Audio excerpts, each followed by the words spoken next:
কিছু কিছু কেক আছে যেগুলো নাকি ক্যামেরা থেকে বাস্তবে অনেক বেশি সুন্দর লাগে, যেমন এই কেকটা ছিল 2 পাউন্ডের মধ্যে কাস্টমাইজ করা। তো আপুটা ডিজাইন করে দিছিল যে কিরকম করে করে দেওয়ার জন্য, তো আমি এভাবেই করার চেষ্টা করছি।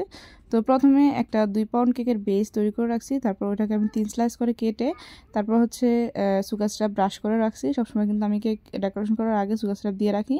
তো এখন নিচে বোর্ডের মধ্যে ক্রিম দিয়ে তারপর দিয়ে দিলাম কেকের একটি লেয়ার, তারপর দিয়ে দিলাম ক্রিম, তারপর দিয়ে দিলাম চকলেট গানাশ। ভ্যানিলা কেকের মধ্যে কিন্তু এই হোয়াইট চকলেট গানাশটা দিলে কিন্তু অনেক বেশি ভালো লাগে।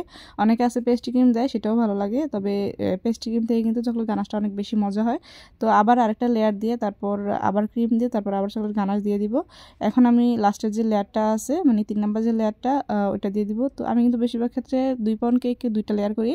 তো যদি কেউ বলে যে একটু ক্রিম বেশি দেওয়ার জন্য, তাহলে কিন্তু মানে 3 লেয়ার করে দেই। তো এটা হচ্ছে যার যার পছন্দ। তো 3টে লেয়ার করলে দেখা যায় কি একটু ক্রিমের পরিমাণটা একটু বেশি পড়ে, আর 2টা লেয়ার করলে মনে হয় যেন একদম পারফেক্ট হয়। এখন আমি অল্প একটু ক্রিম দিয়ে পুরোটাকে ক্রাম কোটিং করে নেব। ক্রাম কোটিং করার পর কেকটাকে আমি 10 মিনিটের জন্য ফ্রিজে রাখবো, তারপর হচ্ছে বের করে আমি পুরোটাকে কভার করে নিব। তো এখানে আমি ওপরে এবং সাইডে ক্রিম দিয়ে খুব ভালো করে স্মুথ করে ডিজাইন ফিনিশিং টানার চেষ্টা করতেছি। তো এটা কিন্তু পাইপিং ব্যাগ দিয়ে করলে অনেক বেশি সুন্দর হয়। তো মাঝে মধ্যে দেখা যায় কি আমি করি এভাবে, আবার পাইপিং ব্যাগ দিয়েও করি, তবে ওইভাবে পাইপিং ব্যাগ দিয়ে করলে কিন্তু অনেক বেশি ইজি হয়। এভাবে দেখা যায় কি কোথাও ক্রিম বেশি কোথাও ক্রিম কম, অনেক সময় এরকম হয়ে যায়। তো যেহেতু একটু ঝামেলায় মানে তাড়াহুড়োর মধ্যে ছিলাম, তো আমি এভাবেই করে নিছি। তো এটা যতক্ষণ না মানে স্মুথ ফিনিশিং আসবে অতক্ষণ কিন্তু এটা মানে টানতে হবে, একবার সাইডের দিকে টানতে হবে আরেকবার ওপর দিকে টানতে হবে। তো এখন আমি একটু রেড কালার মানে অল্প একটু ক্রিমের সাথে হালকা একটু রেড কালার দিছি, দেওয়ার পরে কিন্তু এই সুন্দর মিষ্টি কালারটা চলে আসছে।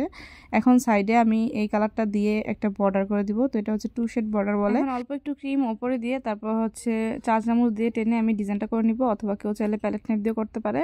তো আমার যেহেতু কেকের ক্রিমটা একটু নরম হয়ে গেছিলো, মানে হোয়াইট কালার যে ক্রিমটা আছে ওইটা একটু নরম হয়ে গেছিলো, যার জন্য আমার এই ডিজাইনটা করতে মানে 2-3 বার করতে হয়েছে। দেখা যাচ্ছিলো যে আমি যখন চামচ দিয়ে আনতেছিলাম তখন নিচের যে হোয়াইট কালার ক্রিমটা আছে উঠে আসতেছিল। তো কেকটা যদি ফ্রস্টিং করার পর কিছুক্ষণ ফ্রিজে রাখা হয়, তারপর যদি ওপরে এই ডিজাইনটা করা হয় তাহলে কিন্তু অনেক বেশি ইজি হয়।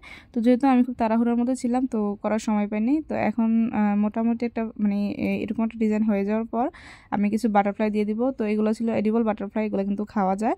তারপর দিয়ে দিব কিছু সুগার বল, এটা হচ্ছে মিক্সড সুগার বল মিল্ক কালারের। তো আমি উপরে কিছু সুগার বল আর হচ্ছে সাইড থেকে কিছু সুগার বল দিয়ে দিব। তো পিকচারের মধ্যে এরকমই ছিল। এই সুগার বলগুলো কিন্তু মানে নর্মালি কিনতে গেলে কিন্তু অনেক বেশি দাম পড়ে। আমি আগে 100 গ্রাম 200 টাকা করে কিনে আনতাম। তো এখন কিন্তু আমার যেহেতু এগুলো একটু বেশি প্রয়োজন হয়, তো আমি একসাথে 1 কেজি কিনে আনছি। তো এতে করে কিন্তু অনেক বেশি সাশ্রয় হয়। দেখা যায় কি 100 গ্রামের দাম প্রায় 120 টাকা করে পড়ে। এর মধ্যে আপু বলছিল নাম না লিখে দেওয়ার জন্য, উনি বলছিল যে অল্প একটু ক্রিম দিয়ে দেওয়ার জন্য। তো আমি একটা পাইপিং ব্যাগের মধ্যে অল্প একটু ক্রিম দিয়ে দিছি, উনি বাসায় যেয়ে লিখে নিছে। তো এটা হচ্ছে আমার কেকটা। তো কার কাছে কেমন লাগছে অবশ্যই কমেন্ট করে জানাবেন।